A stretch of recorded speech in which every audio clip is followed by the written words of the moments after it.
notre périple de l'année 2023 avec le mois d'avril. Avril 2023, j'ai toujours laissé l'énergie principale de l'année 2023, le chariot, accompagné de l'ermite. Alors, en énergie principale, j'ai le chariot. Comment bien préparer sa monture? Comment éviter les situations problématiques, les inattendus, pour contourner les problèmes? Comment bien préparer sa carte routière? En énergie principale, j'ai le chariot, carte de mouvement, indéniablement. Et en complément, j'ai le pendu. Pendu, carte d'un stop, lâcher prise, d'introspection, de questionnement, de voir autrement.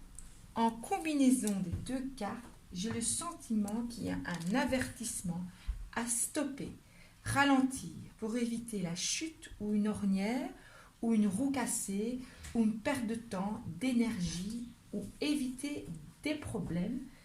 Ce n'est pas le temps d'avancer à vive allure, mais analyser la monture, c'est-à-dire ses choix. Sommes-nous au clair avec nous-mêmes et donc authentiques de l'intérieur vers l'extérieur? Avons-nous pris suffisamment d'informations? Les démarches, les règles, les informations et les besoins des autres, car les réalités sont différentes en tout point. Ici, c'est un sérieux avertissement.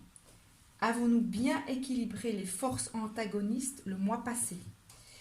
Est-ce que l'on tend vers ces nouvelles idées, ces nouvelles opportunités qui nous ont été montrées en février avec le passage de la justice dans notre réalité? Est-ce que notre nouveau départ de janvier est toujours bien ancré dans nos choix arrivés ici en avril? Le complément, le pendu de ce mois d'avril nous invite à nous poser les bonnes questions. Alors, comment laisser monter les bonnes questions en nous?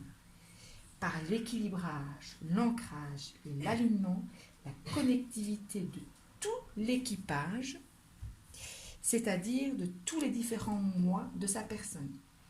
C'est un moment charnière, un passage vers une première élévation.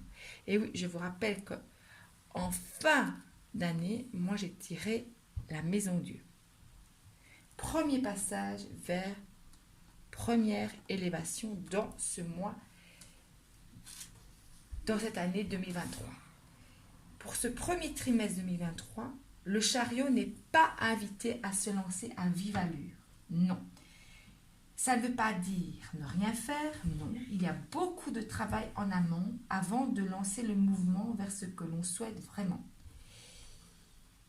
Il est sage, à la lumière de la lanterne de l'ermite, que le fou qui monte dans ce chariot respecte bien toutes les étapes. Authentique, connexion avec l'univers, son cœur, ses anges, ses moi, ses énergies antagonistes.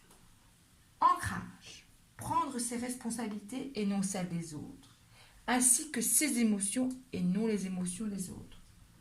Être ouvert, tous ces canaux ouverts pour voir, recevoir les synchronicités.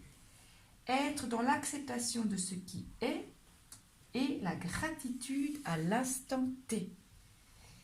Passer le passage de la fusion des forces ombre et lumière en nous, en énergie de foi plus forte et renouvelée.